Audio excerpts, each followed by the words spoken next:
তাদের নতুন নাত্রা চিঠিবিহীন ভালোবাসা। নীলাকে দেখে অর্ণব চমকে উঠল। তার চোখে হাজার প্রশ্ন। তুমি এলেও কেন চুপ করে? কোনো খোঁজ দিলে না কেন? নীলা আস্তে করে বলল, খোঁজ তো প্রতিদিন দিয়েছি মনে মনে, তবে সাহস পাইনি। ভৌ পেয়েছিলাম তুমি হয়তো অপেক্ষা করনি। অর্ণব একটু হেসে বলল, এ চেয়ারে তুমি ভুল করে বসেছিলে, আমি সেখানে ইচ্ছে করে বসে থেকেছি প্রতিদিন। দুজনেই চুপ হয়ে গেল এক মুহূর্তের জন্য। তারপর নীলা বলল, এইবার আর চিঠি ছাড়াই বলি, আমি ভালোবাসি তোমায়। অর্ণবের গলা কেঁপে উঠল। তার জীবনের সবচেয়ে কঠিন অথচ সহজ শব্দগুলো একসাথে বেরিয়ে এলো। আমি তো অনেক আগেই ভালোবেসে ফেলেছি তোমায়, নীলা। সেদিন কম্পাসের সুরটা একটু বেশি লাল ছিল। বাতাসে একটা নতুন গল্পের গন্ধ।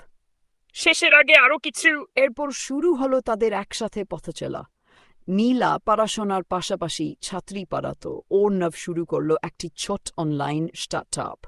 কষ্ট ছিল, অভাব ছিল, কিন্তু ভালোবাসার কোনো ঘাটতি ছিল না। তারা প্রমাণ করল, ভালোবাসা মানে শুধু ফুল আর চিঠি নয়।